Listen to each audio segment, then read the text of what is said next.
ओम नमो गणपते। दोस्तों, आज की वीडियो में हम बात करेंगे कि क्या होता अगर बानासुर महाभारत के युद्ध में होता। कौन कौन से योद्धा बानासुर को हरा सकते थे।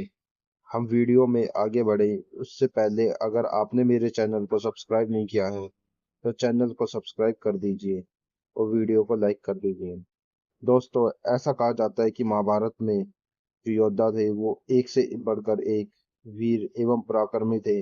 बहुत से योद्धा तो ऐसे भी थे जिन्हें देवता भी नहीं हरा सकते थे। इसके अलावा भी बहुत से ऐसे योद्धा थे जिन्होंने महाभारत युद्ध नहीं लड़ा। बाणासुर उन्हीं में से एक था। बाणासुर भगवान शिव का बहुत बड़ा भक्त था। उसने भगवान शिव से हजार भुजाएं, दिव्यास्त्र, बाहुबल और भी बहुत सी सिद्धियां मांगी थी। इन सभी से ऊपर उसने भगवान शिव से संरक्षण यानी भगवान शिव उसकी रक्षा करें ऐसा वरदान भी मांगा था। वैसे तो बाणासुर स्वयं ही इतना शक्तिशाली था कि वह कभी कोई युद्ध नहीं हारा। यदि वह हार भी जाता तो वह भगवान शिव को युद्ध के लिए बुला लेता और युद्ध जीत जाता। यही कारण था कि कोई भी योद्धा बाणासुर से युद्ध करने की गलती नहीं करता था। यहाँ तक कि उसने देवताओं को भी हरा रखा था। एक बार की बात है, जब बाणासुर भगवान शिव और माता पार्वती से मिलता है तो वह स्वयं कहता है कि प्रभु, क्या इस सृष्टि में कोई ऐसा नहीं जो मुझे युद्ध से संतुष्ट कर सके। यही नहीं, एक बार बाणासुर और भगवान कार्तिकेय का भी युद्ध हुआ था जिसमें कार्तिकेय को हार का सामना करना पड़ा था और अपना ध्वज बाणासुर को दिया था और साथ ही एक वरदान भी दिया था कि जब तक वह ध्वज नष्ट नहीं होता बाणासुर अजय रहेगा।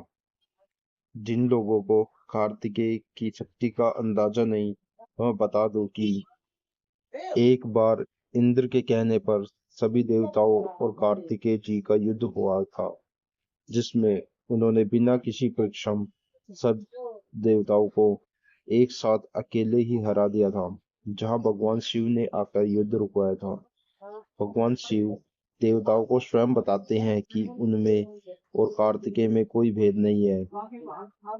पृथ्वी पर ऐसा कोई प्राणी नहीं जो कार्तिकेय जी को हरा सके। इंद्र समेत सभी देवता भी उन्हें मिलकर परास्त नहीं कर सकते। भले ही महाभारत में एक से बढ़कर एक महावीर और धनुर्धारी थे, परंतु उनमें से एक भी ऐसा नहीं था जो बाणासुर को हरा सकता। इसीलिए स्वयं भगवान श्री कृष्ण ने बाणासुर का घमंड तोड़ा था।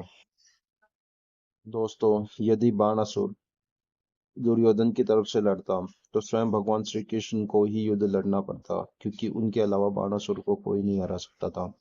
यदि कोई गलती से हरा भी देता तो उसके बाद बाणासुर पहले तो शिव जी की सेना जिसमें उनके गण नंदी और भी भूतगण शामिल होते जिन्हें आम लोगों के बस की हरा पाना नामुमकिन था।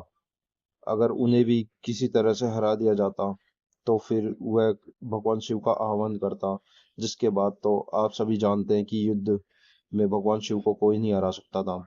इसीलिए श्री कृष्ण के अलावा बाणासुर का कोई और घमंड भी नहीं तोड़ सकता था। और जब तक श्री कृष्ण ने बाणासुर को नहीं हराया, उसको घमंड को नहीं तोड़ा, तब तक बाणासुर कभी किसी से किसी भी प्रकार के युद्ध में नहीं हारा था।